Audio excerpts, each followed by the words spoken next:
You're listening to the Hazard Ground Podcast, with service members from across the military sharing their stories of combat and survival. And now, here's your host, Mark Zinno. Welcome into the Hazard Ground Podcast. As always, we appreciate you joining us each and every week. Before we get to this week's guest, who spent over 20 years in special operations and now is a stuntman and actor. Wow, what a story you're going to hear. More on that coming up in just a moment. Reminder, as we approach the holidays, you guys got to do some Amazon shopping. Go to our website first, hazardground.com. Click on that Amazon button at the bottom of the homepage or under the sponsors tab. It'll redirect you to Amazon. You can do all of your normal Amazon shopping. We will get a percentage of what you guys spend, and then we'll donate a percentage of that back to some of the great charities and organizations you've heard featured here on the show. It's an easy way to help out vets just from doing your normal Amazon shopping throughout the holidays. Make sure you go to hazardground.com first. As well, follow us on other social media sites, Facebook, Twitter, and Instagram at HazardGround, at HazardGround Podcast. Check us out there. Keep up with the show. Feel free to DM us. Let us know your thoughts. If you have any questions, we'll try to get to them all as soon as we can.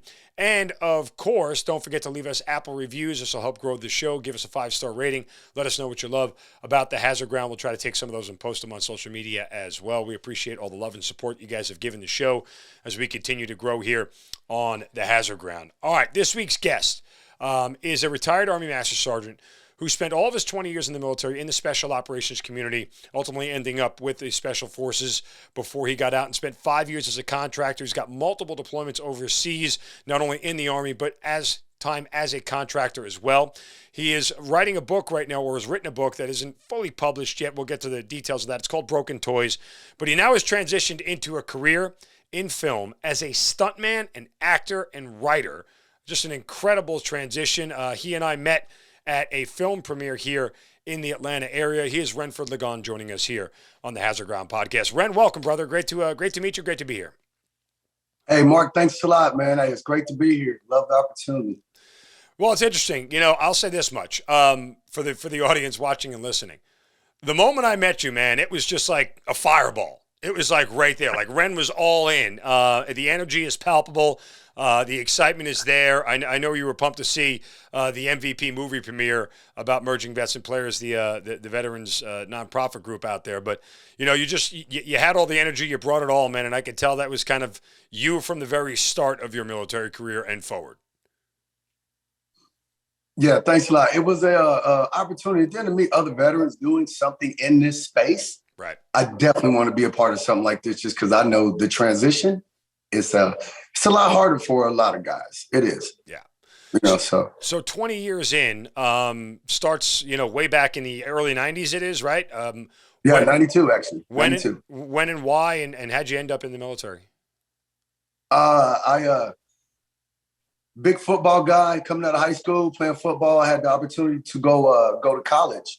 So went to college to play football and not college. So my college stint was short-lived, if you would. From there, I came home to Dayton, Ohio. I kind of knew I didn't want to go into the General Motors, the Frigidaire, the Mead Paper Company, typically any of those things. So I just decided to join the Ranger Battalion. So I went down to the Army recruiter, raised my right hand, and joined the Ranger Battalion at 19 years old. Now, you told me earlier that you were actually homeless at one point. Yes. Yeah, my high school years was in flux. Parents, divorce, you know, money situation, finances, mom, single parent. Had a handicapped little brother, you know, rest in peace to my little brother. So it was just that headspace, you know, 4 different high schools. It was challenging just to get out of high school. Ridiculous to say the least. So, but, you know, I mean, big picture, you look back on those years where you were homeless. I mean, how formative were they? I guess, you know, is survival the right word in the military? I mean, is it something that aided you at some point in trying to become a Green Beret? Like, is that, you know, where you sort of get that never quit mentality from? You know, not just for Green Beret. What I got from my time being homeless, if you would, was I'm more couch surfing as opposed to sleeping under a bridge, you know, to kind of clarify that. But when you're couch surfing, you know, not to drink the last of the juice. Don't eat the last of this, things like that. Because you're at somebody's house. Just that ultimate respect that I learned for somebody else's space when I joined the military. It was kind of easy transition with that. That's not yours, don't touch it. Makes sense. So you get in and you go right into the Army Rangers. Like, did you know that's what you wanted to do, or how did you arrive at that? This is a hilarious story. One of my cousins, when I was probably about 12, had joined the Army. He was 11 Bravo infantry guy. He was definitely the hardest human being I'd ever met. And he was like, hey, those airborne Rangers, them some bad boys. I was like, really? Why didn't you do it? He was like, shh, because I ain't that bad. So we laugh about that now, now that he's probably 60. He's like, you still think you're tougher than me? I'm like, I mean, so it's kind of good. And that's why I just said, hey, I want to be an airborne Ranger. The recruiter asked me if I knew what it was. I said, nope, but my cousin told me it was hard. Yeah, when you walk into a recruiter's office and tell them you want something, if they can give it to you, they don't put up much resistance. You know what that is? No, you'll be fine. Don't worry about it. Sign right here. Everything's fine. Hashtag not my problem. Not my problem once I get you through MEPS, right? It's not my issue anymore.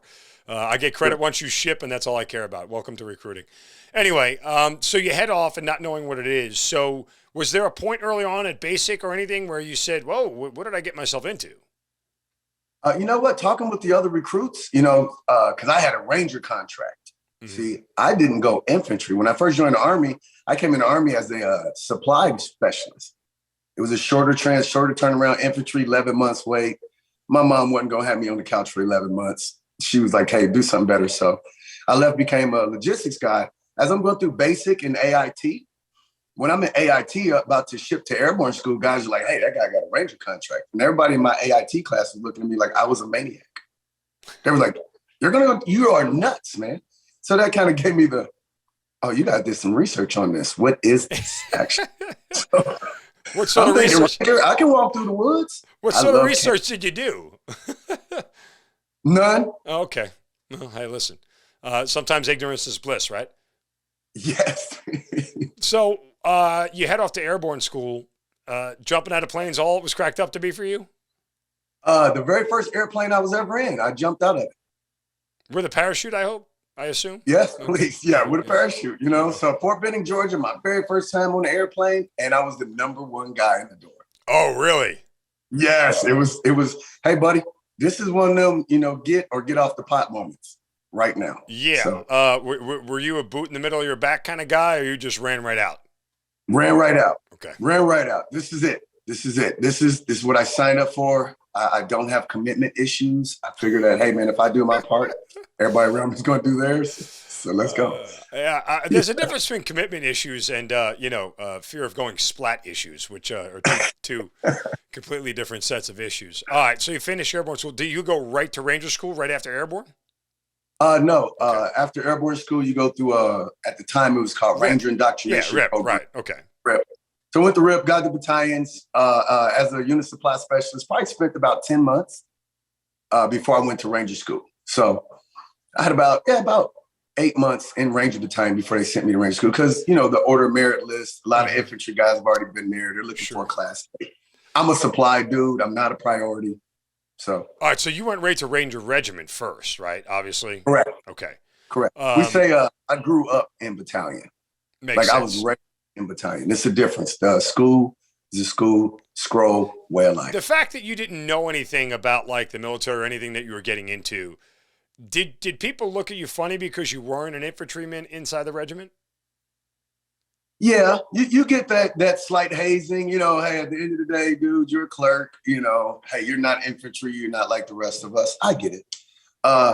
Once you go on a few missions, do some PT together, going to Ranger school was key in the Ranger battalion. Like, you don't have a tab, hit the slab kind of deal. So once I got my tab and everybody kind of realized like, hey, we have a supply clerk that's shooting expert with every weapon that, he's working the radios. He's jumping in with the guys. He's making all the road marches. We got a supply dude that's a stud. So it's kind of like in Ranger battalion, you still got the same standard is for everybody. Did that sort of physical prowess, was that something where you were just mentally like, hey, I don't know much, but I just know as long as I don't let anybody beat me physically, I'll be okay. Yes, in the Ranger Battalion mentality, yes. It's kind of a might is right unit. We're young. A lot of guys are there, prior football players and, track and field guys, wrestlers, MMA, like you name it. Everybody won a state champion. So, like, you go in the room and say, hey, man, I was states in what? Okay, I was a wrestler. Oh, wow, okay, that's cool. So I can compete. It's like a daily competition. Right. So, what was the toughest part of Ranger School for you? Being peered, actually. Why? Being peered. That was the toughest part in Ranger School for me. Because, like, you work and you work and you work. And then when your peers say that you're the weakest link, it takes a ego blow. I'm in a mountain phase. I've been carrying all the heavy stuff for the duration of. And at the end of that, I still end up going straight through Ranger School, but just not being accepted. I come from inner city where I'm often not accepted. As we know, Rangers I'm a minority. Let's just be honest, in special ops on the whole. Mm-hmm. So it's kind of one of those things like, hey,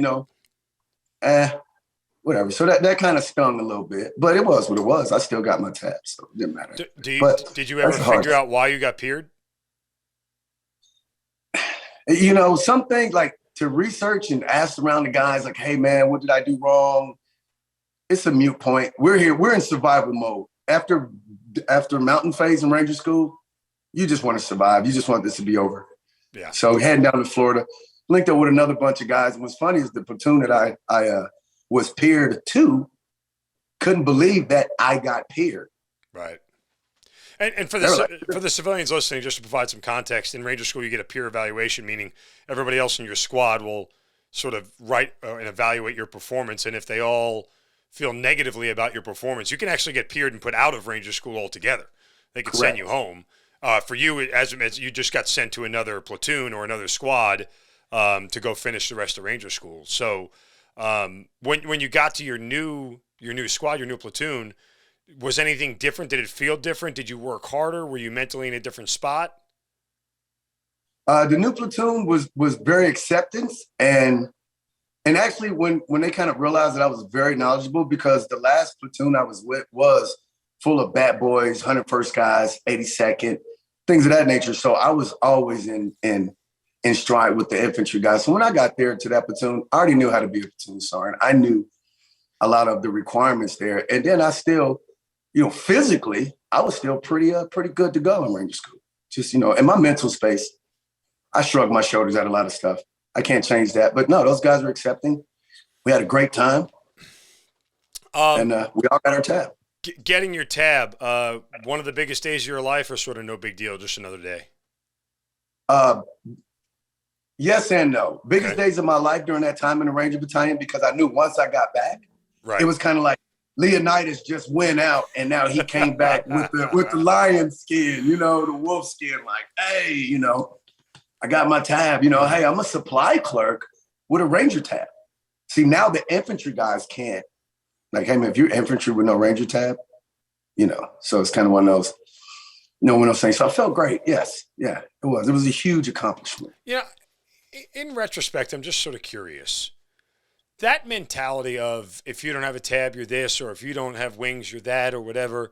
Now that you've spent over 20 years and you're away from the military now, is that mentality dangerous? Is it childish? Is it immature? Like, where do you sort of put that whole thing? Because I think there's a place for it, but in the same respect, it's like we've taken a much more holistic approach to everything in America. It doesn't have to be if you're not one of us, you're against us kind of deal. Like, that's more divisive than anything. So where does that sort of mentality fit for you? Well, at that time, it was, hey, you get your Ranger tab, you can kind of have rite of passage, if you would. Now, looking back on it, childish, honestly, hazing, foolish, smoking guy, hey, get out and do 100 push-ups because you walked by me and looked at me wrong. Why? So, but at the time in that place, to have the unity and the guys wound tight like that, I think it was a time and place for that. Because like anybody who I spent in Ranger Battalion afterwards would probably agree more so with me that it is divisive. Hey, if you ain't got a Ranger tab, you're less than me. So now, as we mature, It's just like, hey, man, he's probably still a good guy. He just can't pass that school. It's just a school. Well, and again, I've said this routinely, and you learn this through combat deployments, both big and small, but everybody has a piece of the pie. And some people's piece of the pie is bigger than others. Some people's piece of the pie is more important than others. There's no doubting there are certain missions that are more important than others. That said, you don't make the whole pie without every piece. So no matter how small it is your piece. And if you do your piece, you're part of the whole effort. And I don't think we should ever underscore that, especially when it comes to mass level combat operations like we did for 20 years in Afghanistan and 10 plus years in Iraq. But again, that's a sort of existential philosophical conversation for another time. That said, so after you get done with Ranger School, you start, the big part of your career here. And I don't want to fast forward too much. I just sort of ask of anything of note because at some point you decide you want to go be a Green Beret. So what happens between the time you decide to be a Green Beret and when you first get out of Ranger School? I first get out of Ranger School. I go back to battalion. I realize that I'm still a supply guy, even with a Ranger tab, so it's still a certain level of you're still just a supply guy.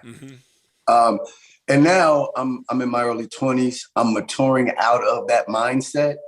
So I went over and applied for a 3rd 160, a Task Force 160, the aviation unit right there at Hunter Army Airfield because I was the 1st Ranger Battalion. Yep. So basically I PCS'd across base, which was good. Met a lot of good guys there. And I went from everybody yelling, Ranger Battalion, hut, hut, hut, hut, hut, to an aviation unit that was like, I'm not going to yell at you, but you have 30 seconds to get this done. So how do you want to gauge it? So with that mentality and mindset, and then I saw a bigger picture of special operations, because in the Ranger Battalion, you got a rucksack. What's in that rucksack is your life. When I got to 160th, I realized pilots got to sleep a certain time. Mechanics got to function at a certain time. This equipment needs to be checked. Ranger, it's you, your weapon, rucksack. So yeah, in 160th, I saw the big picture and I was like, hey, I don't want to be a clerk anymore. We worked with some Green Berets at a JRTC. And I was like, so what all do you got? Because at this time still, I had no idea what a Green Beret did. I was in a Ranger Battalion. You don't have Green Berets in Ranger Battalion. I'm in 160th. If there's a Special Forces guy in the building, he's a pilot now, and you don't interact with him. So, but I met a Green Beret at JRTC, and he said, no, man, actually, it's a really good life, man. And it's better than typing all day. It is, yeah. Again, fortunate enough to have to spend some time inside a group. It is a very good life. Yes. I, like you, had I not had the naivete I had for the military in general, might have chose a different path had I been made aware of it at an earlier point in my career. But, again, it's that life that sort of, I think certain personalities mesh really well with it, and you're a lot of your standard Ranger Bat guys aren't always of that ilk because they are so regimented, because they have only been brought up to believe a certain or trained a certain way. To get outside that box is very uncomfortable for them, and hence why it's unconventional warfare, because it's not inside a box. It's unconventional. There are different ways to skin the cat, as they say. So when you find out that there is this other world out there for you, what steps do you take? I basically talked to my platoon sergeant at the time, and he said, hey, I can introduce you to an SF recruiter. He introduced me to an SF recruiter. Took the initial PT test, passed the PT test. I had to wait maybe 3 or 4 months for my selection date. Still no guaranteed I'm going to be a SF guy. And I went to selection and obviously passed selection. Came back to the unit and pretty much PCS from there. When you went to selection, I want to ask you, because I'm always curious about the experience. It was this. When did you go to selection? Like month and year time frame? This pre 9/11, obviously. 90. When was it? 99. Okay. I want to say yeah. No, yes, because my class date was class 499. Okay, so assessment and selection, and for those civilians listening, basically, in order to get even a chance to go to Special Forces school, you got to pass assessment and selection where they weed out certain guys, and that experience. Was 3 weeks back then, right? Correct. Okay. Correct. What was the hardest part of that for you? And I mean hardest, like more physically, mentally, everything all together. Hardest part for like just for me personally for selection, the unknown. Really, they put you in a mental space with certain tasks that it made me better at being special forces. So selection works.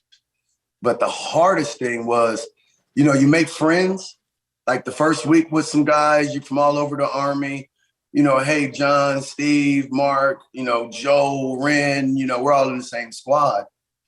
And by week 2, you're like the only person left in that squad. So they start congesting. So you make new friends. And as you make new friends, it's kind of like, well, I'm not going to make any more friends because you may quit tomorrow, or you may twist your ankle, or you may fail to land nav, or one of the, gates you may not get through. So, I mean, because out of 300 students, I want to say that we graduated from selection. I think like 60 finished, and they selected like 35 of us. So, anybody get road killed? Yes, we had 3 guys get roadkill. Hey, when you do a land nav, don't run on the roads, man. Yeah, they basically they drop you off in the middle of the woods and tell you to find your way out, but they have a standard rule: you can't get within 100 meters of a road because obviously it's easy to figure out where you are if you see a road and you're basically figuring out. You can orient yourself on the map based on the terrain features, and it's sort of cheating. So I've talked to a bunch of guys who went through assessment and told me road killed stories, and how they tried to weasel their way out of. No, I wasn't doing that. I was doing this. I was here because they got RIs like cadre along the road, just waiting for people to come within sight and go, boom, I got you, man. So and the bigger part of that, honestly, and correct me if I'm wrong here, with the with road kills, it's not so much that they don't want you to use the terrain, but it's also just a matter of integrity, right? Like, hey, we asked you to do something. Keep to your word and do what you said we were supposed to do and what we asked you to do, because ultimately that level of word is always going to be challenged when when they need you the most to be effective. Correct. Because and that's the one tremendous thing picking up from special forces. Because like, for instance, one event would say, hey, we're going to do a run.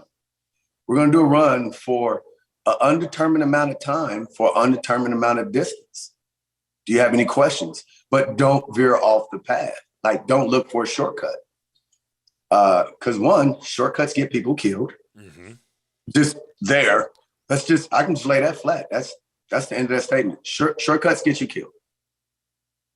Yeah, that's what I think is so incredibly challenging about it is, it's weird how they want you to understand. You're working to train in an unconventional environment, but they want you to sort of stay within a certain box, at least at the beginning, and not let your mind wander, because they need to understand what your mindset is in general. Because the biggest thing is, again, I mean, you'll quickly out yourself, whether you're out for you or you're part of the team. And that's the other part, I think, of assessment and selection that they're trying to weed out, is whether you take care of you take care of the guy next to you first. Correct. That's the team week portion of it. If you cannot work with 11 strangers, because that's the world that you're entering into, that you're just a team me kind of guy, they'll sniff it out. If not, those 11 guys, because like to the point of the peers from Ranger School, say that they peer in special forces also. After you get through assessment and selection, how much time between then and when you go to the Q course? Probably 30 days. Okay. I had a quick turn, a quick 30-day PCS, throw my stuff. I lived in the barracks. Single guy. I was an easy move. I basically went from barracks to Fort Bragg. So I start off class 99. So that's when so go ahead. By the time you're done, and you choose what specification at that point in time, because again, for those who aren't familiar with SF, they have a weapons sergeant, they have a intelligence sergeant, they have a communications sergeant, they have, which discipline did you choose at the time? I chose a communication sergeant. Okay. Two reasons. One, my time in the Ranger Battalion, I was the first sergeant's RTO. So what I enjoyed about that, I could hear what was going on. I could hear the big picture. So So I was like, yeah, communications would be good for me. I'm comfortable with it. I just didn't realize that it was going to be so heavy. Yeah, that I radio. have 100 pounds of lightweight equipment. Yeah, exactly. Carrying that radio everywhere starts to be a real pain in the ass. Yeah. All right, so you finished. Now, kind of fast forwarding a little bit, you end up at which group at the time? 7th? 7th group. Right there at Fort Bragg. My area of operations was South America, so they sent me to language school so I could learn Spanish. So I was able to learn Spanish, and then we would go down to South America and train, advise, and assist. We all familiar with the global war on terror just as well as we are the global war on drugs.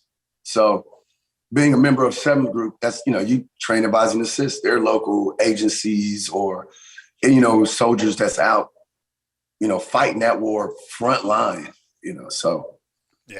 That was very interesting to see being inner city and then going to Colombia and seeing how they make powder cocaine. Ah. If you saw that, you would never do it. Oh, really? Now I'm curious. Not that I would ever try to make powdered cocaine, but I'm just starts from a leaf. Starts from a leaf. They chop it up.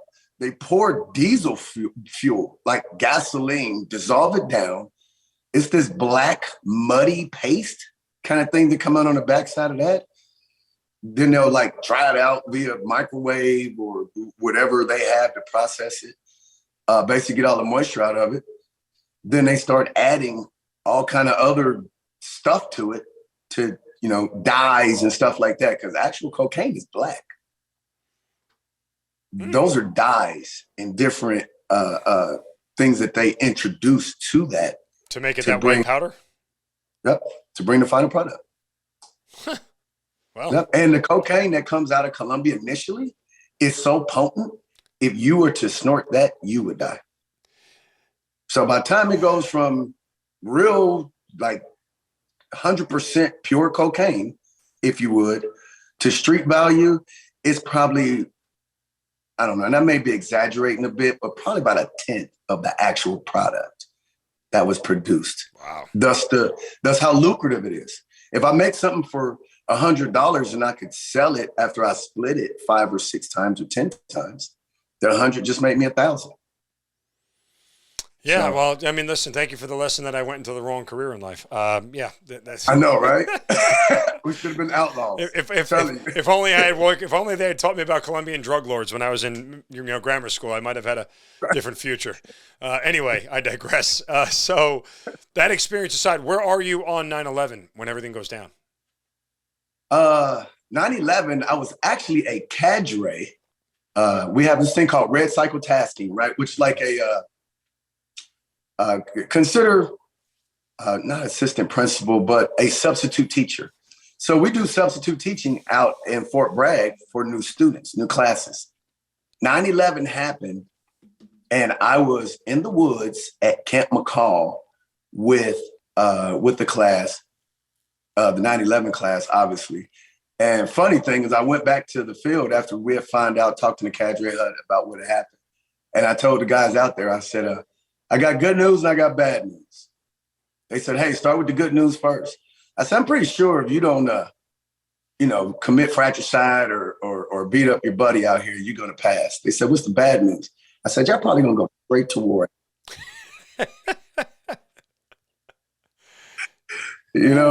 Well, that's one way to break it to them. Yeah. So, but for you, I mean, did you think that you were going to go straight to war, or you had to finish out this assignment first? I knew I was finishing up the obviously me being in 7th group, the area of towers, right. They'll find out it's a Middle East problem. Mm-hmm. We knew that probably 5th group, guys that were just more familiar with that area of operations, if you would, were going first. So, as they went, a handful of guys went, and my rotation actually was OEF2. So we were actually the backfiller for the very first rotation. So, okay. So, but we knew we were going. You get to Afghanistan when? I got to Afghanistan in 2002. Okay. Where in Afghanistan were you? We started off at Kandahar, and then we went to Dehra Wood, which Firebase Tice. Okay. Is where we were stationed at. As we were we were literally in the build-up phases of the point of like we didn't have sandbags. Yeah. We didn't have enough. We didn't know what all we were going to need. So now, it was a wild west, to say the least. OEF2 rather. Probably you said no too. I assume probably around March or April of 2002 is when you get there, right? Correct. Okay. Yep. Yeah, because again, for people, the math is easy. If we invaded in October of 2001, about 7 months later is when groups rotate out. At that point in time, we hadn't really developed counterinsurgency yet. I mean, we were still hunting the big guy. Is that what everything was geared towards during that deployment? No. Okay. No. During that deployment, it was more, okay, we have identified the Taliban is the oppressor of this country. And it was pretty much, let's find or fix, if you would, all the members of the Taliban and just allow these people freedom of movement, safety in their own town, because now we know what the bad guy is. So we basically just went on we find bad guys. So we were like the town's police, right? If you would. Taliban. It was all high value target searching, right? Yeah. Period. Okay. What was the operational tempo like? I mean, and this will sort of transition because the intelligence at that point in time on the ground was still very new and young. It was non-existent, to put it flat. It was non-existent. I was trying to be generous to our intelligence community. It was non-existent. But that's fine because we didn't realize that we were going to have to fight a war in Afghanistan. Right. So we just didn't have the jackets. We didn't have the history built up on it. So missions from that time in 2002 were information gathering, just kind of developing neighborhoods. Hey, who lives here? Like we do here. Like, who's the lady at the corner store? Okay, well, Miss Smith runs the corner store. I know her. Hey, but John Doe is the bad boy in town. So on and so forth. So as we were gathering just basically intelligence on who we could trust and who we couldn't trust, and then feeding that up to the intelligence community as on the ground guys.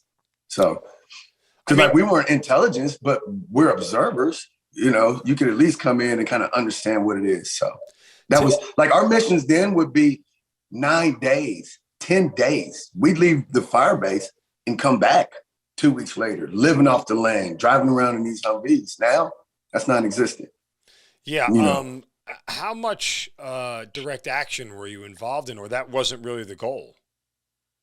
Well, I was on a direct action team when I went to Special Forces. When I got to 7th Group, my entire time in 7th Group, I've only been on direct action team. Okay. So the thing with direct action, you have to start off with gathering information. So that way we're not dealing with they just shot up, with women and children. No, we didn't. We gathered the intelligence, provided that. Now us as a direct action team, we can action that individual, if you would. So yeah, we know that Bob is a butthead that lives down here on 3rd. We now know that. We can go get Bob, bring him in for questioning, and decide where to go from there with him. So as we were developing that portion of Afghanistan. Did you get your first combat experience on this deployment? Yes. Okay. My first on the ground combat experience.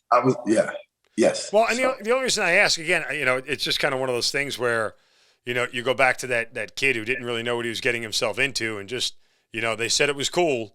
That's the part of cool that, changes definition. Yeah, maybe that wasn't so cool. It wasn't as cool as I thought it was going to be. So was that first combat experience as cool as you thought it was going to be? Absolutely not. Absolutely. It was the opposite of what I thought cool would be. What happened? We train, fast roping, hitting targets, tearing up towns, the silhouettes. We are shooting up all the paper targets. Where now this combat experience, like, hey, we're gonna ride around for 8 days and gather intelligence. I'm like, that's not cool. They're like, well, people may shoot at us. I was like, well, that's not cool either. So I don't, so that was kind of one of those, garnering that information, just that experience of that.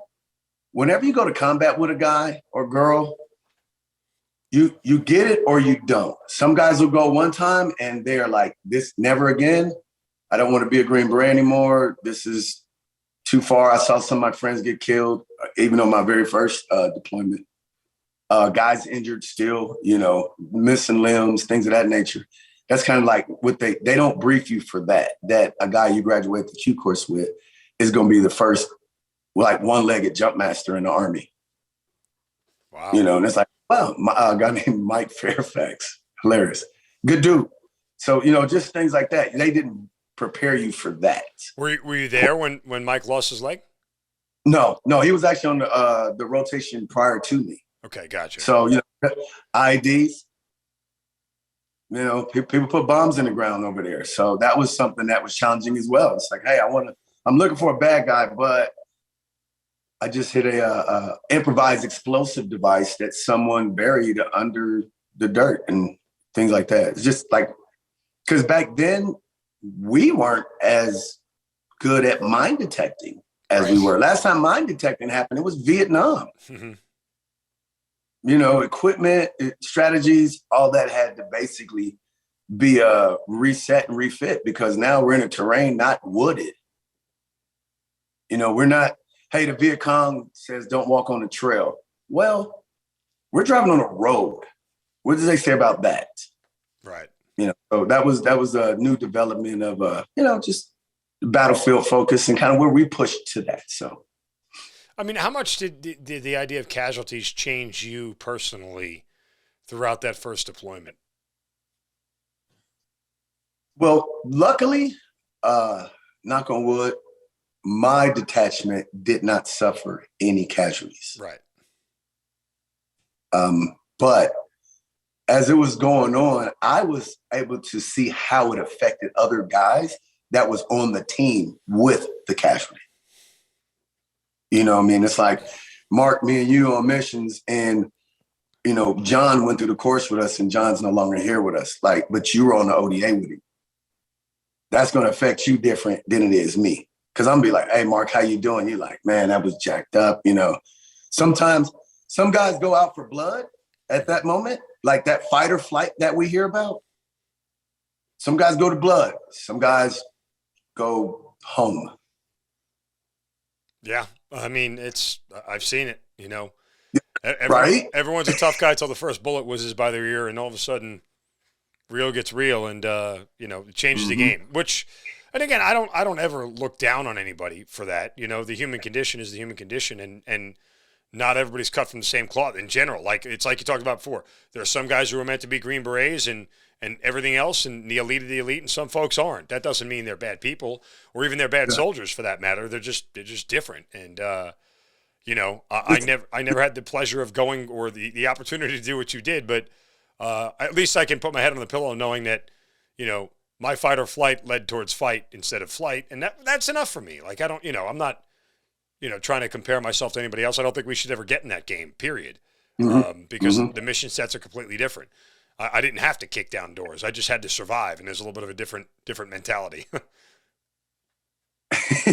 Yeah, but one thing that when I became a team sergeant, one thing I would always tell my guys, hey, man, without support, we are naked throwing rocks. All right, gentlemen, do y'all get that? Because we need to eat. I need boots. I need bullets. I need clothes. I need air. I need support. And me coming from a logistics background. That's a logistician right there. Yep. I knew. I was like, hey, man, don't treat everybody like crap, because, without them, our job is going to be much harder. Well, listen, it's funny. When I got attached to 5th Group and 10th Group, and then 5th Group again over the course of a year plus, in 05 to 06, and I was the main logistical guy. I'm a logistics officer. I was led the main logistical effort for the whole thing on twofold. One, to support the ISOF brigade, and the other one is to provide the Americans, with what they needed. And I've said routinely, one of the most rewarding things for me was knowing that I was trusted enough by the team guys to be able to get stuff. They would walk it, hey, Mark, I need this. Mark, I need that. No problem. I'll get back to you in 24 hours, and here's an answer. Fine. I mean, it became a challenge for me to go procure stuff sort of in the SF mentality, and that, any size, way, shape, or form. Just come back. We needed more bullets for training. Okay, here you go. I got some British 5.56 rounds. Works for me. We'll go fire them. Good, right? They'll work. Didn't have to sign for anything. Just found them somewhere else on post. Did some driving around. Talked to the right people. Came back. Thank you, Mark, and that's it. Like and that, again, that's sort of what they ask of you, right? That's sort of what the environment, the operational environment requires, and knowing that I could deliver when asked was a big source of personal pride for me. But knowing that I was doing my part to make their job easier. 100%. 100%. And I made sure that I drove that home with my guys. And what's funny is on the teams, we have a job that's called 18 Charlie. It is the unit engineer. We laugh about it because we say they're the biggest thieves on the team because they're our logistics guys. Hey, Ren, don't ask where I got these British bullets from. What? Did you talk to Mark? I didn't talk to Mark. I got British bullets. Can we go? All right, fair enough. Well, and that was the funny thing. Whenever I came back with something, nobody ever asked, where'd you get it from? Okay, nope. Thank you. Plausible deniability has to be your friend. Yes, right? I want to know. If you ask a question and you get an answer you're not supposed to get, then your integrity is on the line, right? If you never ask the question, you cannot be forced to tell anything what you don't know. 100%. So, yes. Yeah, I'm glad we're on the same page. That first deployment ends and you get back. You go where? Are you right back to Fort Bragg? Yeah, right back to Fort Bragg, right back to 7th Group, right? So our mission, shortly after that, our mission was still training the anti-narcotics units down in Colombia. So I come back from Afghanistan, 9-month deployment. I'm home for maybe, about 2 months. About 2 months. I got about 60 days at home. And then I went to the jungle down there in Colombia, a little spot called La Rondia, Colombia, to hang out for another 6 months. Then I came back home after that. Now we're looking at 03, 04 timeframe. Hold on. Let me ask you a question real quick. I'm sorry to cut you off. I'm just curious. Harder to find, bad guys in Afghanistan or bad guys in Colombia? Bad guys in Afghanistan. Why? Because they hide amongst the people. Okay. Bad guys in Colombia, the house on the hill is there for a reason. There is no nice mud hut. They all look like mud huts. They're all the same. Right. That big house with all the glass and the gold plates and everything. Yeah, that guy, somebody important lives there. Okay. Fair enough. I mean, I guess, is there anything similar about the operational environments? No, night and day. Okay. In my opinion, night and day. Totally two different mindsets. Because one is for finances, right? The Colombian cartel, right? That's money. Taliban is fighting for their way of life amongst the Afghan people. They want to be literally the oppressors. Colombia, they need the people because I need you on drugs. Well, I mean, let me ask about the opium whole deal in Afghanistan. Was any of that part similar? I mean, the whole opium and poppy seed and everything that was out there, is that like anything remotely close to Colombia? Yes. Yeah. I never worked those areas, if you will, where the opium was really big, because the opium is kind of pushing out, going over to the Russias and the Europes and the stands, the other outer lying areas, to where I was like, okay, the Afghan people, for the most part, don't use it. Huh. Yeah, I guess that makes sense. Anyway, okay, sorry. I just, the whole Colombia, Afghanistan thing sort of drew some questions in my mind there. So you're back to Bragg. Now, you had switched at some point from a communications sergeant to an intelligence analyst. When does that happen? When I came back from Colombia, that jungle rotation, I came back and I said, well, there's a lot more to this battlefield, which I had gathered in Afghanistan, just to kind of see, like, how can I be a better special forces soldier?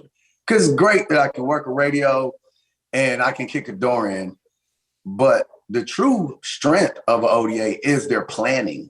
See, if I'm shooting, something went wrong in planning. Some people are like, oh, let's just get out there and shoot the bad guys. Well, to your point earlier, when people are shooting back, you are less eager to do that. Mm-hmm. So if you can plan better. So I was like, hey, I'm going to go to the Intel Sergeant's course, which is the 18 Fox. Went to the Intel Sergeant's course, came back from the Intel Sergeant's course, and went to sniper school. Finished up sniper school, had a great time in sniper school, sold it, level 1. It's boasted as one of 2 of the best sniper schools on the planet. So I did that, and I came back, and I got a call from the CIF, Commanders in Extremis Force. Within some groups, 7th group, you have one company that's considered a specialty company, which is like a direct action company. Kind of like if there was a big brother in special forces, like we're the big brother. Like you've been around for 5 years now on our ODA, natural progression for some guys. So I got a call from the sergeant major, and he said, "Hey man, we just got pinged to go to Iraq. And Rennie, I would like for you to go." He went to Afghanistan with me. Now he was the sergeant major over in C-37, which is Charlie Company, 7 Special Forces. And he said, "You just got to go to Safar Tech and pass Safar Tech." I mean, another one of those schools that everybody goes and passes. No, it's not. It's not. So I went to Safar Tech in 05. I'm in C-37, and I find myself in Iraq. And by the way, real quick, just Safar Tech, Special Forces Advanced Reconnaissance, Target Analysis, and Exploitation Techniques course, which is a mouthful, to say the least. Yeah. Yes. I mean, to say the least. It's a direct action. Basically, if you've ever watched SWAT, right? To put it in a civilian kind of palette, it's like, hey, I'm watching SWAT. It's like, oh wow, okay, Rennie, you are a SWAT guy. Because I had to explain this thing to my mom. My mom is like, what? Mom, I'm a SWAT guy. That's stupid. I'm like, I love you. I love you. I love you. So that was the progression there. So that 05-06 rotation I spent in Iraq with a C-37. So you were 05 and 06 in Iraq, same time I was there. Yes. All right. I was at Rodwinnia Palace Complex. I was at RPC. I was at Area 4 with the ICF. I helped stand up Area 4. So yes, thank you. We literally probably crossed. It's crazy. You're like the 5th person I've interviewed on this show in the last 2 months who was in Baghdad the same time I was. Yeah, we worked with ICTF, 36 Commandos, all those guys. Yeah, I mean, I ran the support battalion for the ISOF Brigade. We were there at the same time. I know the ISOF Brigade. You guys had 7 group guys with the ISOF Brigade. Yeah, I was there. Yeah. At that exact time. Yeah. So I remember the white vans. Just come kidnap vans. Yep. Yeah. Palace on the Hill. Pool on Sundays. Yeah. Cookhouse. Pool on Sundays. I took my troop to that swimming pool on Sundays. It was kind of odd too because I had the ICTF that I was working with, and I went up there and got clearance for it, if you would. And some of the soldiers were coming out there, and they were like, "Are those Iraqi soldiers?" I was like, "Yeah, these are the guys that's going out fighting a war, making sure that this goes well." So I figured they'd get a dip in the pool on the hill, Perfume Palace, if you would. Perfume Palace, yeah, it was good. It was good. It was, good time. It was. I mean, and it's crazy to think about how much happened in that year and how much was built up over the course of that year. I mean, I left when I got there. That support battalion was 27 Iraqi dudes and some broken AK-47s. By the time I had left, I wrote the entire MTO for the unit with the assistance of some civilian contractors, of course, retired 06s and whatnot, but wrote the entire MTO, filled out the unit with over 300 Iraqi guys. They had brand new M16s, M2s, 249 saws. I mean, they had everything, their own Humvees, a whole mortar pool of brand new Iraqi Humvees and everything else. And, we were running missions nonstop with those guys in and around Baghdad, combat convoys and everything, in and around Baghdad. But that was kind of the whole gist of what I had accomplished there in a year plus. And, most rewarding experience of my career, to say the least. Likewise. I would say that I have 2 things in my career that I've done that I can honestly say that, hey man, I did that. When and none of them were schools. That time in Iraq, 05, 06, the number of bad guys that we were able to kind of take off the battlefield, if you would, the support that we were able to provide to the people there locally, just that sense of security. And I was on first a elections. thing. Remember the first elections that they held in December of 2005? The elections, everybody got the purple fingers. That was a big deal. Yes, that's huge. Big deal. That is huge. You're actually being elected. You can vote for the first time probably in majority of those people's life. Yep. You have a choice who your commander-in-chief is. Yeah. That's pretty I'm awesome. with you. You know, it's you look back on it and sometimes you marvel at what you were able to do. And what people don't remember, you talk about all the bad guys, and I say this routinely. You know, the surge happened in 2007. The reason the surge happened is because 2005 and 2006 was the literal height of the violence in Iraq. You had Fallujah and Ramadi. You had the Marine issues and the guys off the bridge over there. Sadr City was enough to make you shit your pants on a routine basis. Driving anywhere near that, I was like, nope, whoop, left turn. See ya. I'm going not going near there.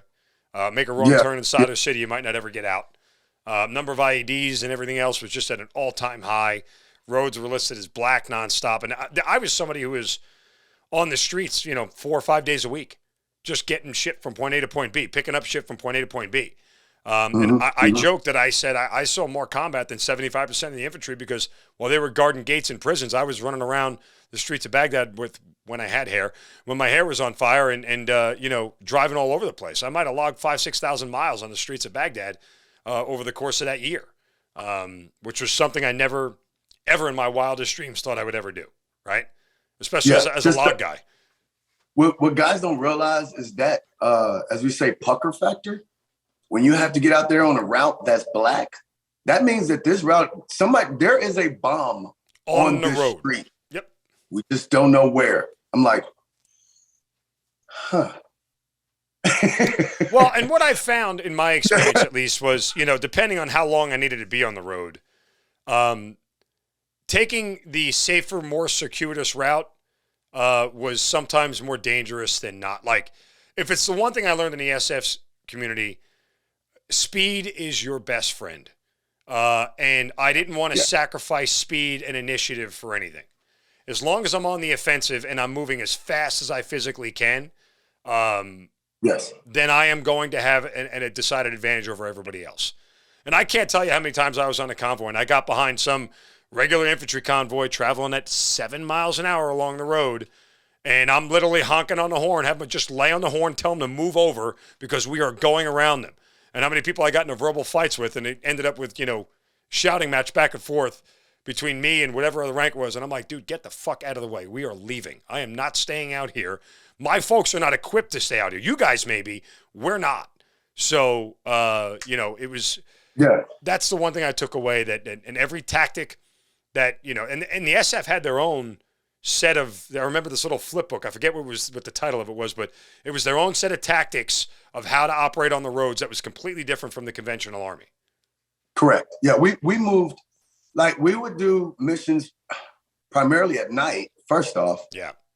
Under nods, and you're basically pulling on the steering wheel trying to get the gas pedal to go farther down on the floor. Mm-hmm. So if you can drive a Humvee, MRAP, whatever vehicles, it was primarily Humvees when we were moving at that time in 2005.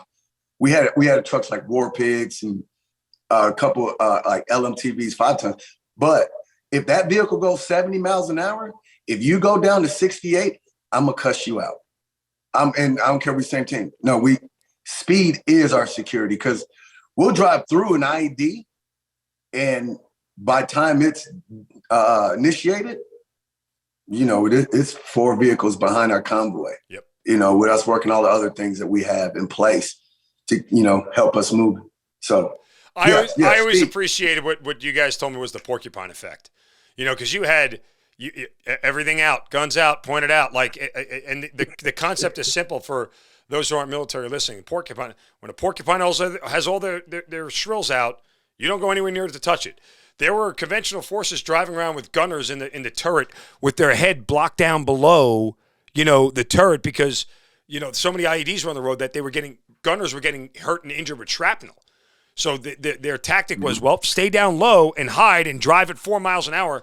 You're like this little soft target that nobody is scared of. But when you're sitting in an open back Humvee with one guy on one half of it with a 240 and the other guy with a 249 on the other side, and there's 4 guns pointing outside of one vehicle, the terrorists are like, maybe let that one go. There's probably an easier target.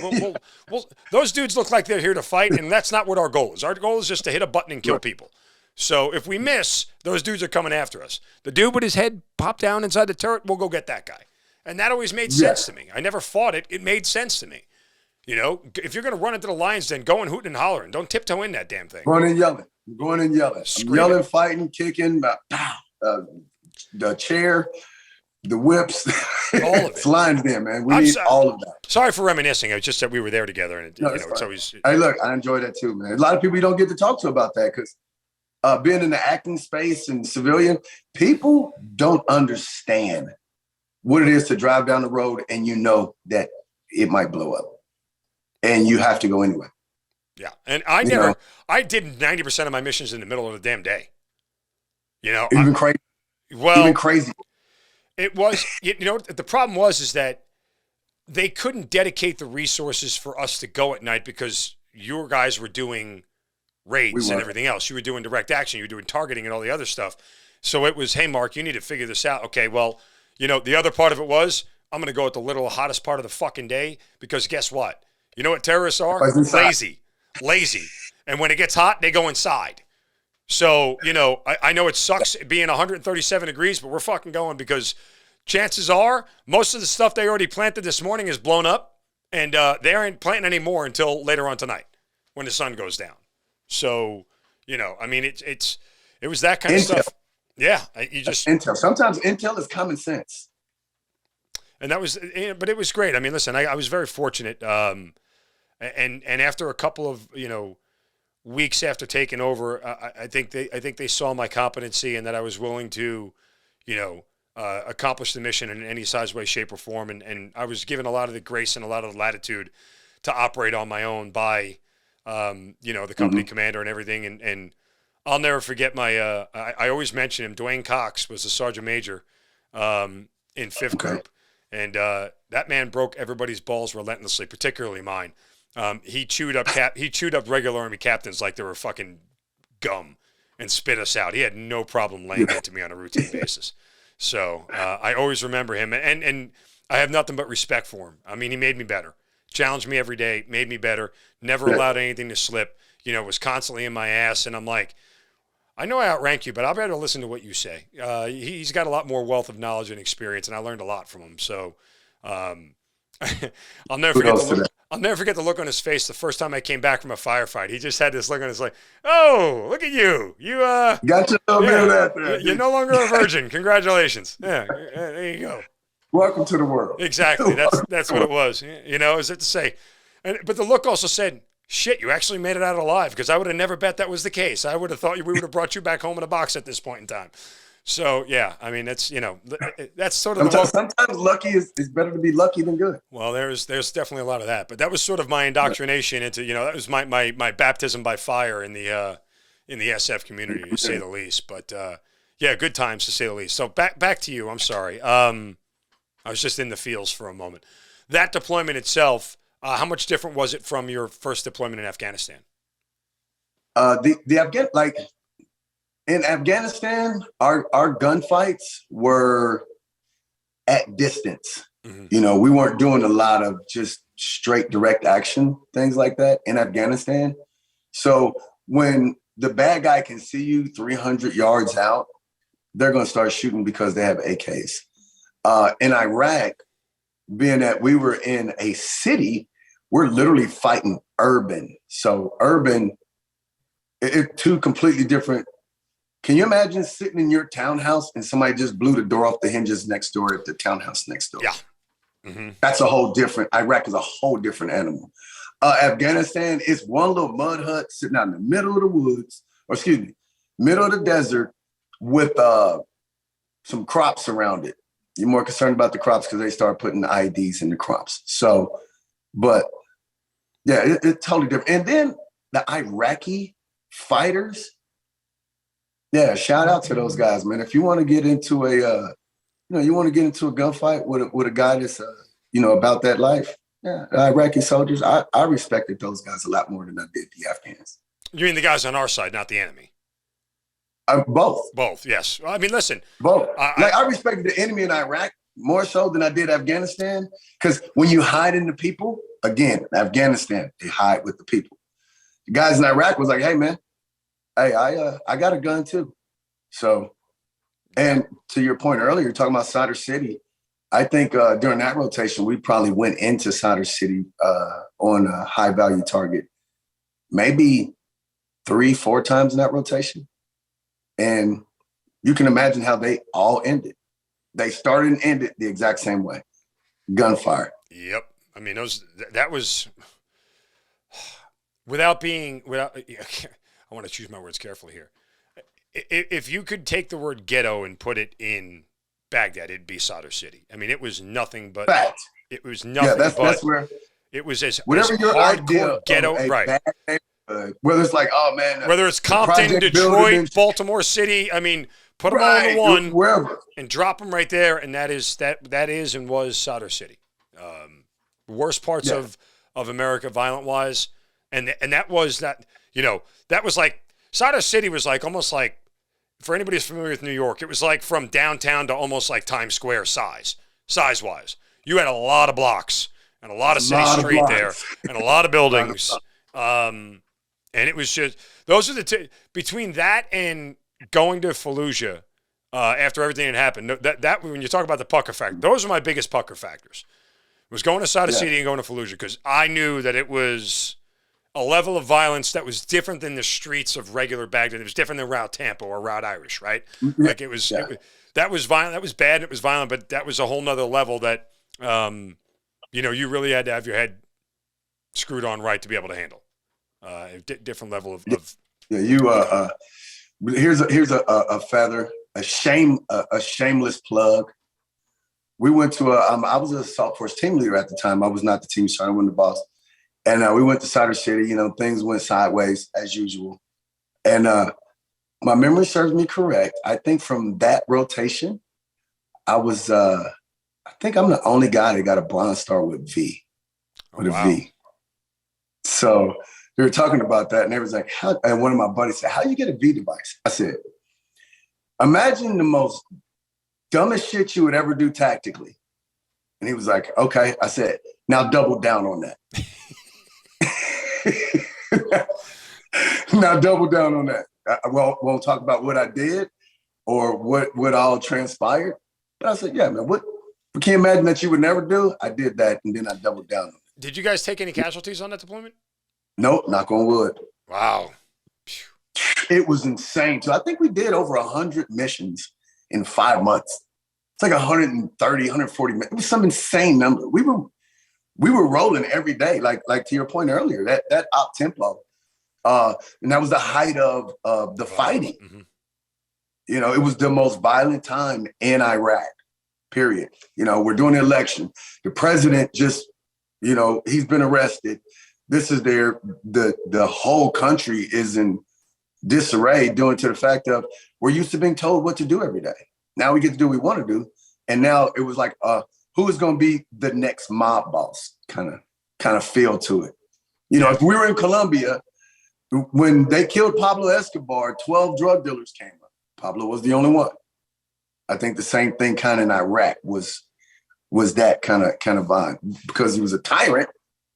People were scared of him. So you're going to do you're going to listen, because this man would chop your head off in an open square or machine gun you and your family up. Like, we can't just let this ride.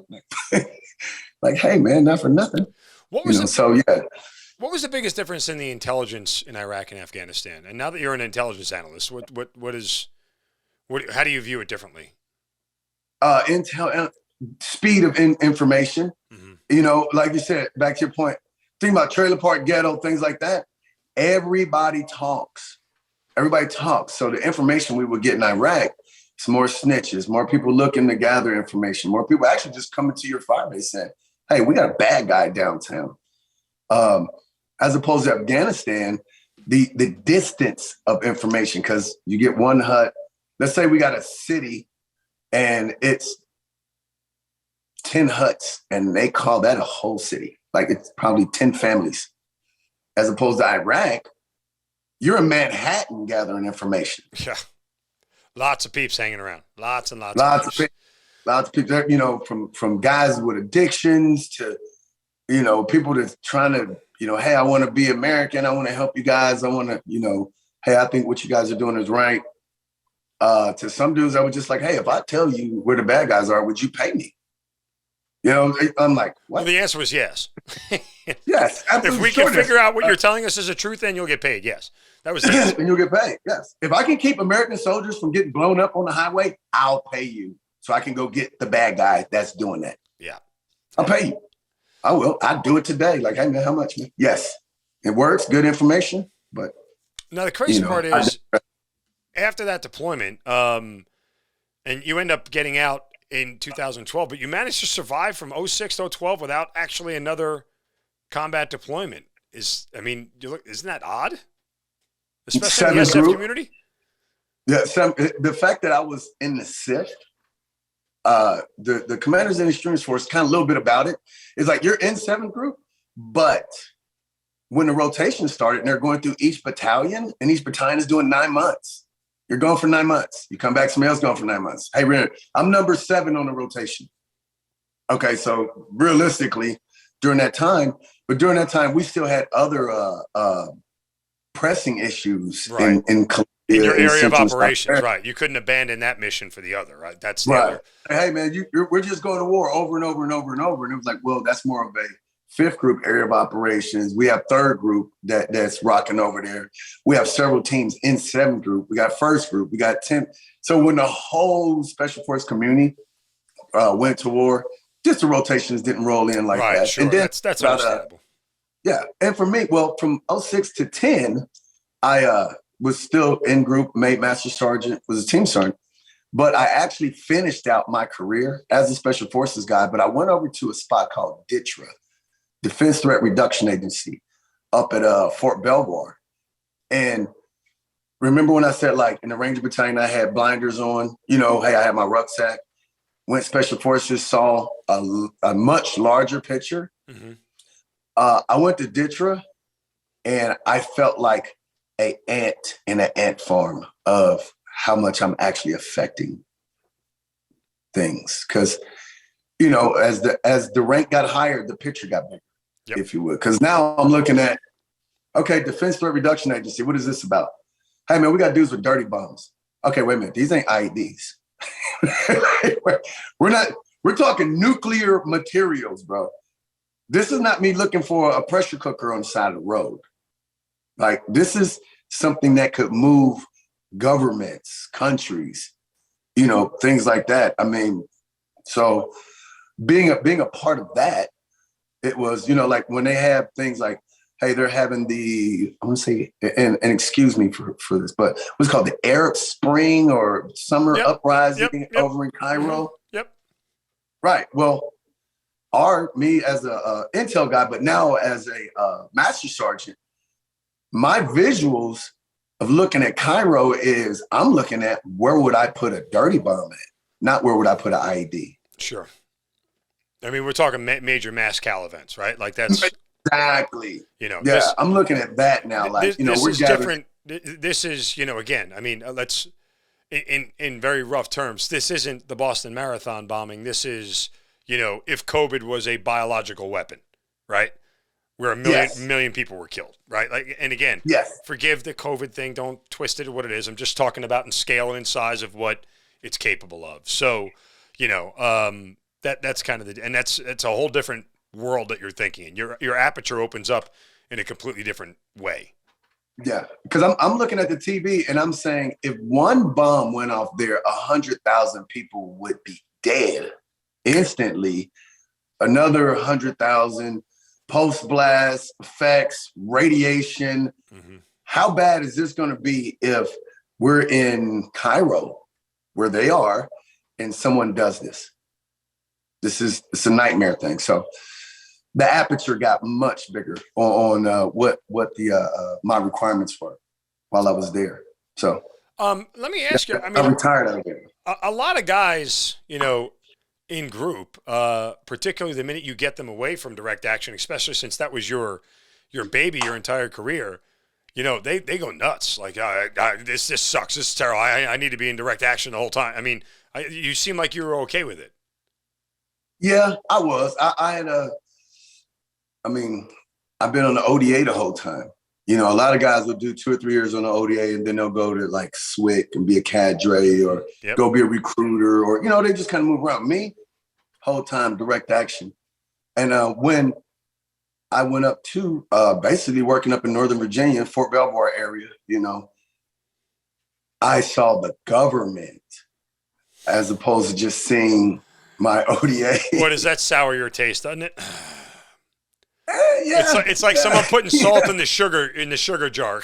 Oh man. Yeah, I'm like, man, so all the work that we were doing at ground level, what are y'all doing up here with that? Like, why are y'all not affecting what? But that's Mark, that's a Ren and Mark having a beer and laughing about it, to go in there because I don't want to talk bad about the government. It provided me a great life.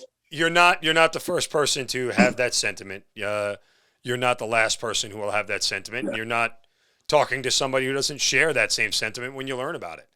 And you start to realize, and look, you have to provide fairness and accuracy to both sides.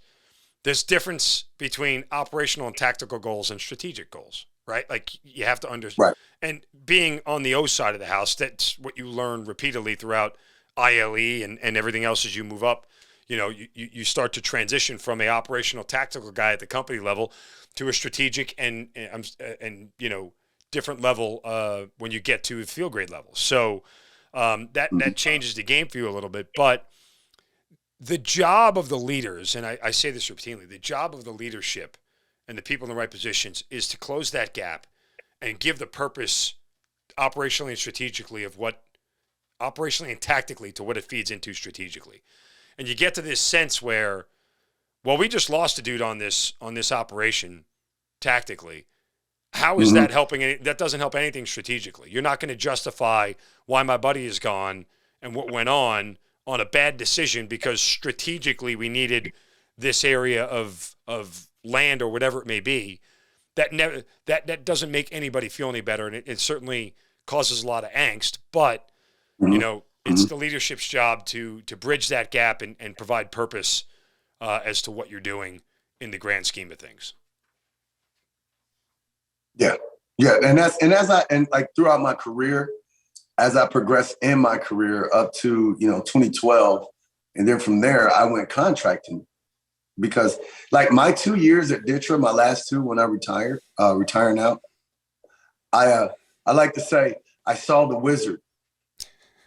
The Wizard of Oz. I pulled the curtain back and I said, okay, I get it now. I totally get it now. I'm not going to argue about you. I understand what this is. So I went contracting because I knew that strategically that ODA isn't going to get it. They're not going to get a strategic vision of why I'm kicking a door in Valley X in Afghanistan. They're just their intel reach isn't that far. So I took my intel hat and went back to contracting. So that way I could kind of let the guys know, like, hey man, I've been over here to Afghanistan, been years since I've been here. However, intelligence is intelligence. It's developed significantly over the past 10, 12 years. And, I'm gonna come in and rock that, but from a direct action headspace, and from a strategic headspace, because as an intel analyst, I'm sitting in with the boss. I'm with the boss. I'm not the junior commo guy, right? Cleaning my weapon and brushing off my radio, just wondering where I'm going tomorrow. So to kind of help mold that battle space. Exactly, because the intel is what the commander is going to use to make strategic decisions, right? Absolutely. At the end of the day, yes. You can talk about him, but it's like this. Hey, man, that intel dude, he's going to save your life. If he's worth the salt, he'll keep you alive. That's just the bottom line. Now, whether you like it or not. But you deployed 4 times as a contractor. Yes. I mean, obviously you're not out there.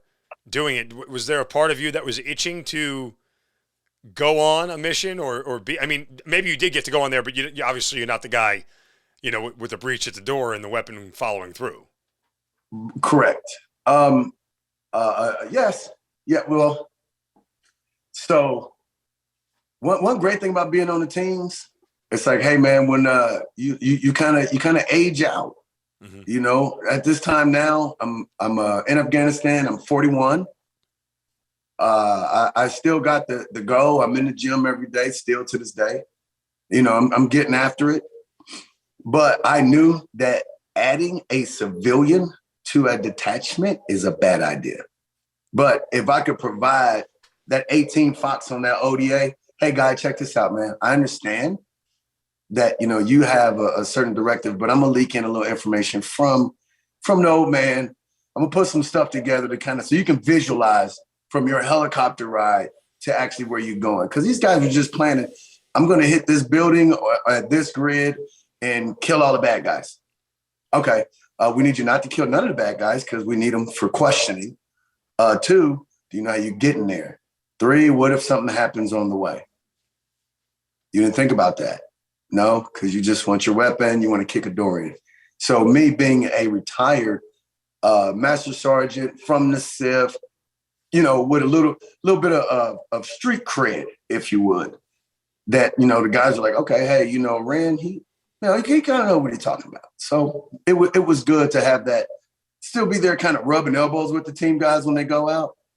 But it got to the point where I kind of felt like too good for my job. Got too good, man. Ego starting to get a little flip to the point where it's like this. You get a young captain in, and he's fired up. He's ready to take the war on the enemy.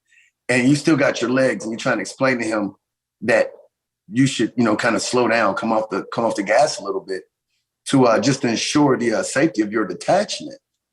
So I found myself arguing with young captains. And at that moment, I was like, I'm going to go. Hey, sir, you got a great plan. I'm not going to argue with you here about this and flip this over. And then I noticed that, when I would put intel out, guys would go out and adjust on the fly and somebody would come back shy.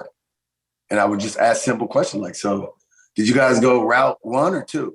Well, we at the last minute, we fraggled and decided to go route 2. Like, we changed the plan. I said, well, I told you that they had, 50 IEDs on route 2 and there was only 3 on route 1. Yeah, but the commander wants to go faster. I was like, yeah, that's fine in Iraq. Just Afghanistan. You travel slow here because you have the mine detectors. Guy comes back shot. I was like, you know what? I'm done. I'm giving up the contract life. It was 2017. I'm the old guy. You guys got it. I don't. I'm going to be an actor. That's pretty much nothing. Excuse me. Well, I mean, the question was, okay, so what do you do next and how do you figure out, but did you know that's what you wanted to do? Yeah. How? Yeah. Like, where was this brooding underneath the surface the whole time? It was. Were you doing stand-up comic skits for the team guys while you were bored or what? I mean, you know what? I'm a good storyteller. You got that guy that can sit around the team room and just bullshit with everybody? Yeah. I'm a good bullshitter. Well, I got a lot of life experience. I got life stories. Yeah. Tell a good story, man. Be impactful, be engaging. Pull people into your conversation. I was sitting in Afghanistan and I'm looking on the internet at just different areas because me and the wife, we decided we're leaving Fort Bragg. We're not moving to Virginia. Okay. She's from Savannah. Let's get something danger close to your parents, but ain't no way I'm living down the street from your parents. You know what I mean? Good call. Hard no. That's your new that's your new version of Solder City. The in-laws. Exactly. Yeah, down the street from the in-laws. I'm gonna pass on that. So I saw this spot called Pinewood Studios. Hey, they're building Pinewood Studios in Fayetteville, Georgia. The irony, right? I'm in Fayetteville, North Carolina. I come from Fayetteville, North Carolina to Fayetteville, Georgia. Yeah. They built this spot, Pinewood Studios, and I was sitting in Afghanistan with some of the analysts, and I said, hey, man, I'm going to build a house by Pinewood Studios, and I'm going to become an actor. And they were like, okay, so it's 14, I want to say, 14 time frame, 13, 14 when they broke ground here. And I said, yeah. I called the wife. I said, build me a house in Fayetteville. She built me a house in Fayetteville. Now I live 10 minutes from Pinewood. one thing, if nothing, I learned about intelligence is you have to be in that space to gather that information. How do you become an actor? Well, hang out with some actors. You'll find out. So a lot of guys in my neighborhood work in the industry. And, for years, like I lived over here, and true enough, I'm new to the industry, if you would. I've been at it now for, say, a year and a half, but I spent, then let's take away 2 years, COVID. But I basically spent 2 years establishing relationships, because I wanted to find out, is this something that I actually want to do? Because I hear the stories, hey, man, you become an actor, you're going to be on cocaine, and then people are going to sue you. And then me too. And I'm like, wait. So I got to be a cocaine addict, a rapist, sexist. You know what I mean? Like, wait a minute. What picture are we painting for this world called Hollywood? Lack of intestinal 42 can get you to do anything. Yeah. Well, that's something that I have a problem with. I don't, so just jumped out there. Great job, working contracting. Great. I'm like, oh man, me and the wife, we're high on the hog, so to speak. And when I went acting, I was like, all right, I'm gonna do it. And my first role was I was a background guy, which is like we call extras or whatever. Yeah. But I was on Ozark, bro. Ah, man. Right. I was hooked. Right then, they got me in, they threw me on the boat. I was a fish out the water into the boat. So getting to be around. I'm trying to, what season were you in? Do you remember? Of Ozark? Season 4, episode 7. Okay, so you were in the final season. Yeah, final season. Part 1 of the final season, first 7 episodes. Yep, episode. And probably about the first 20 minutes into that show, you see a guy standing there looking tough with a blue shirt on and a sport coat. I was one of the FBI agents standing. That cast, that group was so accepting, so receptive, just nice. And to that point, a friend that I met, because I also trained MARSOC. I know how to work. So I trained MARSOC. I met a guy named Cole, training MARSOC. He worked on sets. I said, hey, can you get me on Ozark? He said, yeah, man, I'll see what I could do. He got me on Ozark. I got a whopping $250 check. My wife said, you're going back to the government tomorrow. Very well done. So, by the way, since doing so, you have been on projects like Emmett Till, Young Rock, Civil War, Mayor of Kingstown. Now, how do you get into this stuntman deal? Because acting is one thing, but being a stuntman is a whole different level of maniacal. Yeah. The majority of guys that I met were stuntmen. Met a guy, Mike Indoso, who's a 20-year stuntman, super good dude, one of my best friends. We established a friendship years ago, and he's definitely my ace. And I was talking to Mike Indoso, and he was like, hey man, I honestly think you, with your, Rangers, Special Forces, mountaineering, pretty much I play you on TV. And I was like, huh. He was like, yeah, he said, the actor doesn't move like that. You know what you see? You see a stuntman. Those are not the actors. You would not throw the main actor off a roof, because if he got hurt, the movie would stop. I was like, oh, okay. So do the risk. Teach the guys that's doing the risk. I said, oh, this seems like an easy wheelhouse for me because, SF guys, train, advise, and assist.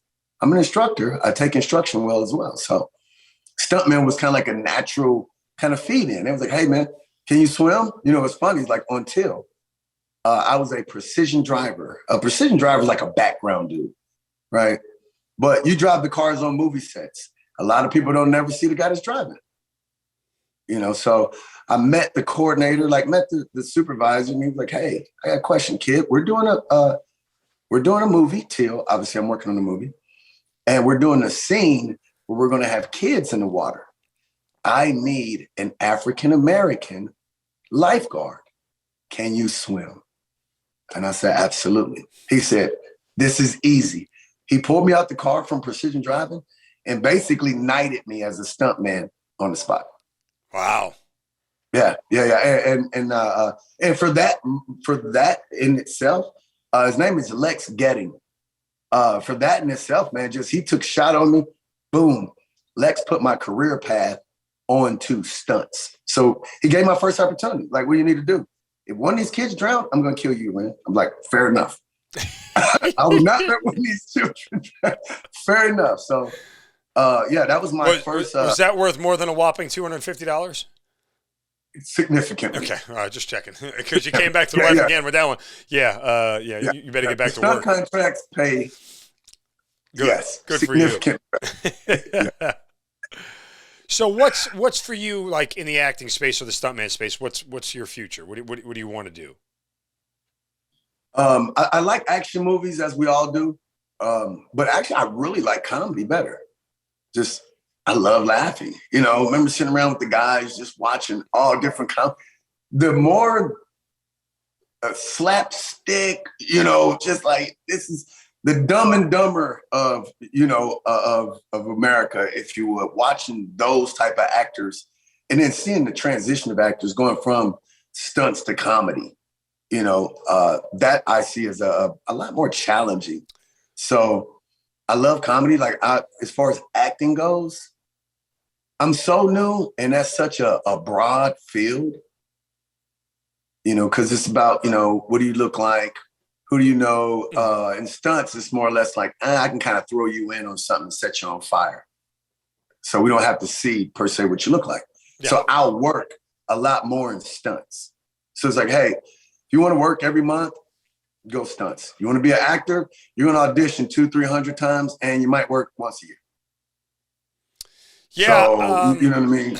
It stands to reason. No. I have yet to find a role for a dashingly good-looking, broad-shouldered, short little Italian guy that they're looking for that I can slide right into as far as making my acting career take off. So as it stands, I'll just be a podcast host in the meantime. I love it. I'm here too. I'm with you. I'm not on nobody's movie set today. I'm with you today. And I love this. And I'm going to tell you that earlier, Mark. Thanks, brother. Just straight up, man to man. Thanks, man. Because a lot of people don't, you know, because the separation from the military, they don't hear the survivor stories. All they hear is the so and so killed himself, or this guy's on drugs, or 2 divorces later. No, man, I'm killing it in this space because of what guys like you are doing.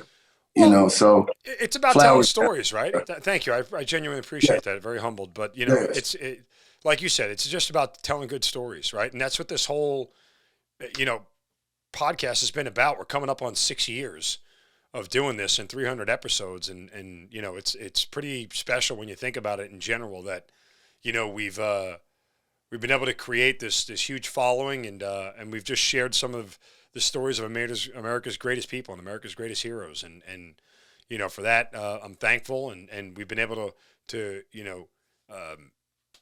put history, you know, into video and audio format to last forever. Mm-hmm. You know, we've chronicled history, and that's pretty awesome. You know, one day your kids will get to say, you know, Daddy, what did you do in combat? And you can go, hey, listen to my episode of the Hazard Ground. You'll hear my entire story right there, and that I think that's something special. So thank you. I appreciate the kind words. Yeah, totally. And that said, I will still continually bother you to get a role in a movie at some point in time. I got you. Look, I got you. Look, you know what? If you want to throw a body around, I'll volunteer. That's fine. You see? And I got you. Look, I'll have you over. We also do some filming here in my space, you know, where I live at. We'll get, because a lot of, you know, it's called reels. You know, you get a little reel together, 2 or 3 minutes, and I'll bring you by, man. And so you can just kind of see the sausage making, if you would, of that. Because we'll do, it's kind of like our auditions as stuntmen. We're not standing up reading lines. Hello, my name is Ren. You know, no, it's, I'm going to throw a punch. You're going to dodge it. You're going to punch me, or, you know, and I'm going to do this, that, and other. And we'll do a thing. And we call it dancing, our choreography. You just get a good dance partner. And then as somebody's looking to book a guy, hey, we need a guy named, we need a 5'10", like for me. We need a black guy with a beard, 5'10", 185 pounds. You know anybody? You're like, I know Ren. Yeah. You know what I mean? Exactly. I know Mark, you know, or whatever. You know, so you can just kind of, so that thing. But it is it's a very competitive field. 100% who you know. Yeah, well, even more so, who likes you. Well, they don't tell you. memoir. Yeah, that's listen. A lot of people that know you. There's a litany of people who know me. The list of people who actually like me is rather short.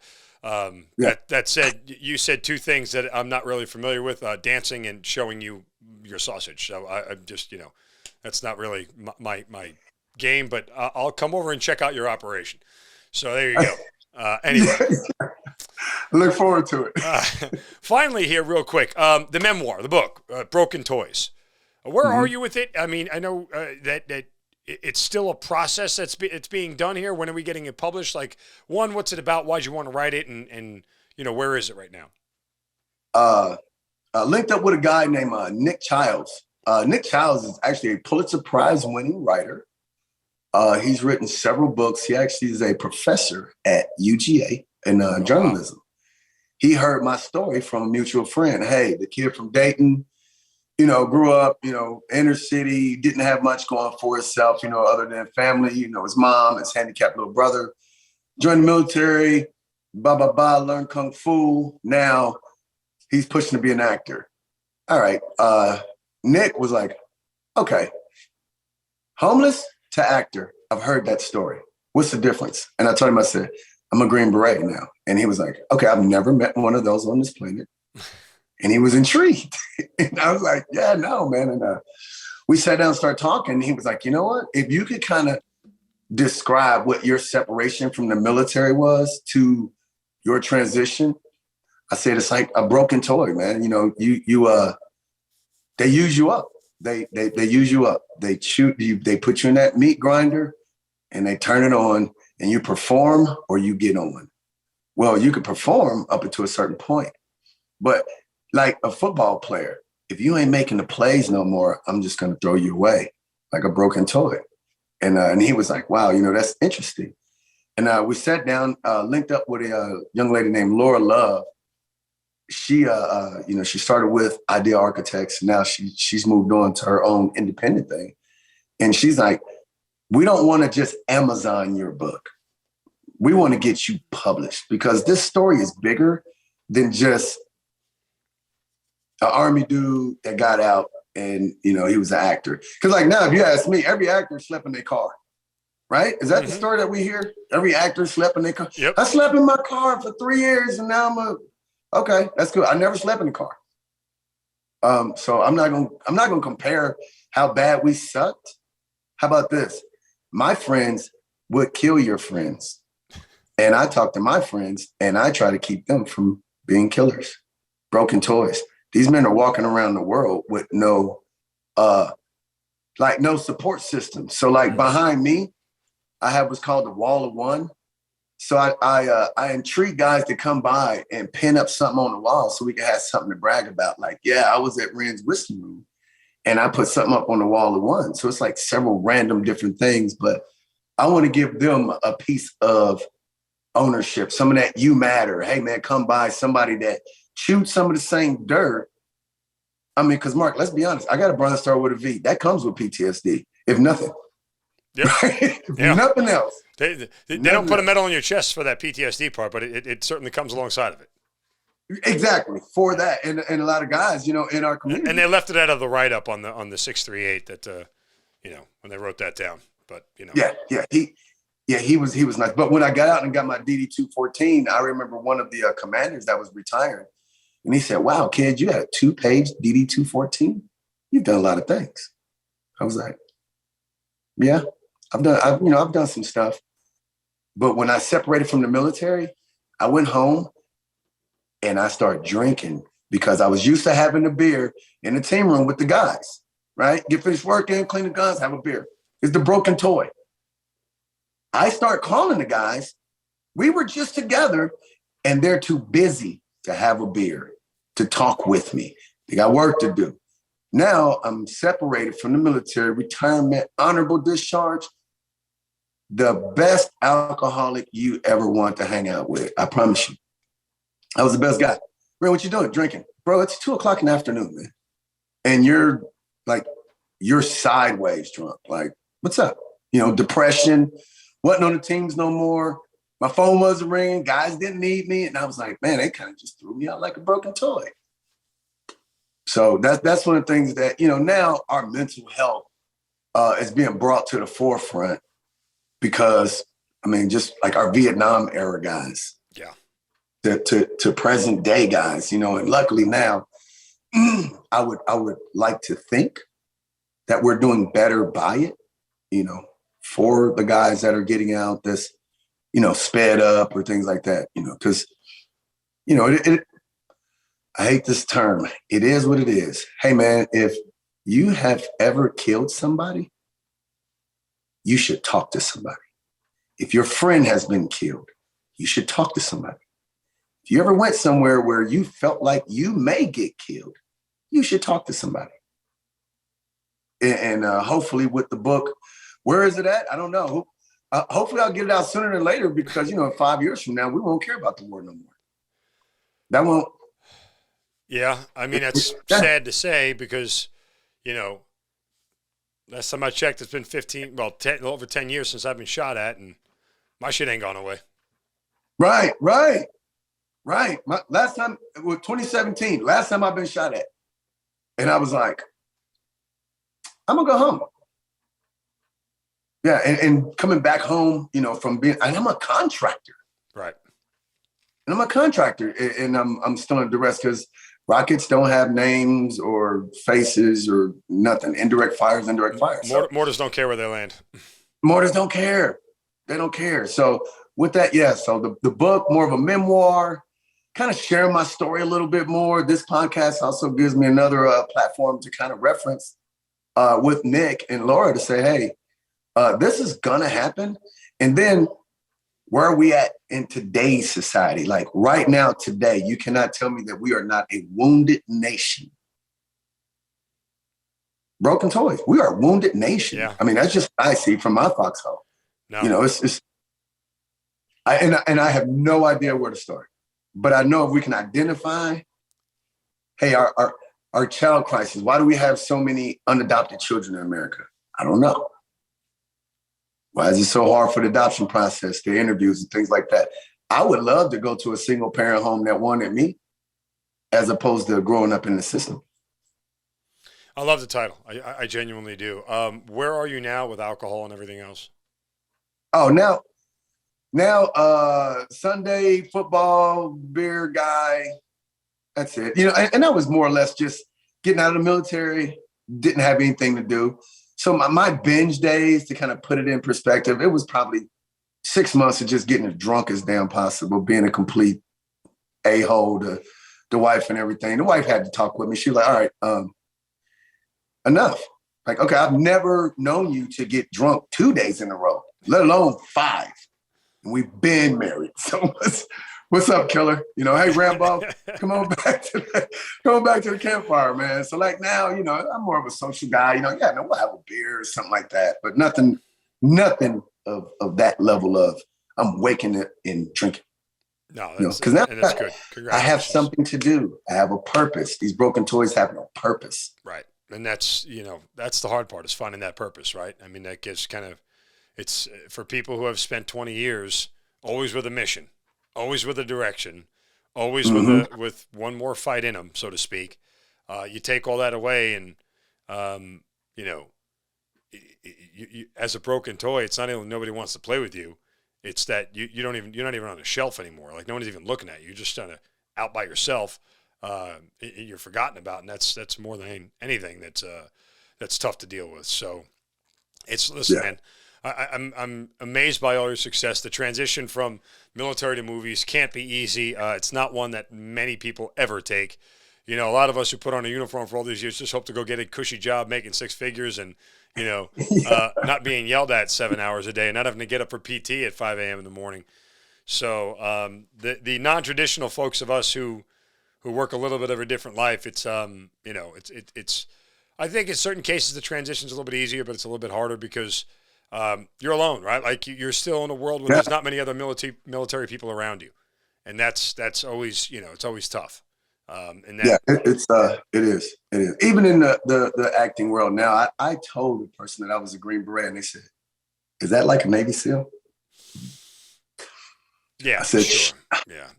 Go with that. Yes, sure. Never mind. I'll never forget. I'll tell you a funny story. I'll never forget this for as long as I live. And I'll leave the names out just to protect the innocent and ignorant. I was interviewing a professional football player at one point in time, and I had just gotten back from my first deployment, and I was working back in sports media. And the individual had heard that I had just gotten back from Iraq, and, he said to me, he's like, "Oh, you just got back from Iraq?" I was like, "Yeah." He's like, "So what's that like, Call of Duty?" And I went, "Yeah, sure. And Madden is exactly the same as your job, so we'll call it even." Exactly. Me playing Madden is the same as your job. Sure. Yeah, it's just that simple. A couple of buttons and everything's fine. Minus the respawning, of course, in Baghdad. I love that. I love that. I'm still in that, FYI. Oh, are you? Oh, yeah, I'm still that. So when somebody says, "Hey, is that like a Navy SEAL?" I'm like, no, it's just like Call of Duty. No. Just play Call of Duty. You'll get the same exact experience. It works. I'm a Call of Duty guy. You know that screen with the gun right there? That's me, right there. Anyway. Yeah, that's me. All right, awesome, man. Listen, it's great to talk to you. We're definitely going to stay in touch. You and I are going to link up. I'd love to come down and see the operation you got down there, aka your sausage, and we will check it out. But it's awesome, man. Where can people get a hold of you? You're on social media, right? People can find you out there. Yeah, I'm social media. Renford Ligon, Facebook, Instagram. Basically, those are the main two platforms. Renford Ligon on LinkedIn. That's pretty much what I kind of stick with. Instagram and Facebook is kind of more of my travel things, if you would, and Renford Ligon, and you'll see my hashtag 22 pounds. Yeah, I meant to ask you what the hashtag, what the hat's all about and everything, because I saw a couple of your buddies wearing it as well. Yeah, one, you got to come by the whiskey room to get one. Okay, first, got it. Two, it's a millionaire mindset. 22 pounds is how much $1 million in $100 bills weigh. I'm gonna say that again. Okay. Right. So $1 million in hundreds. When I was a kid, if you told me I made $1 million, I'd be the richest man in the world. Right. Now it's kind of like the aspiration of finances. I put it on a hat to show people just how it's insignificant this is, because actually it's only 22 pounds, man. So it's attainable. So I put it on the hat and say, "Hey, man, every day we should feel like $1 million, no matter what. Let's get over the bank account. Let's forget about that, because whatever I need, I can pick the phone up and call somebody, because that wealth is more important than the money." Amen. So, Perfectly said. 22 pounds. Yeah. Make sure you guys check out and be on the lookout for Broken Toys, the memoir from Ren. Great to talk to you, brother. So excited for your future. So blessed to get a chance to speak with you, and certainly happy that you've had so much success post-military career. But it's been great getting to talk to you, brother.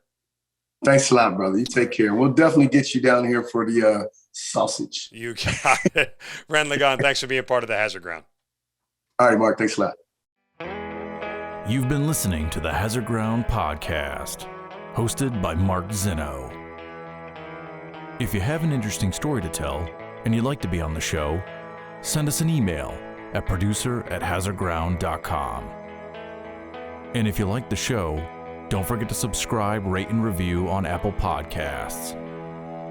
Thanks for listening. We'll see you next time.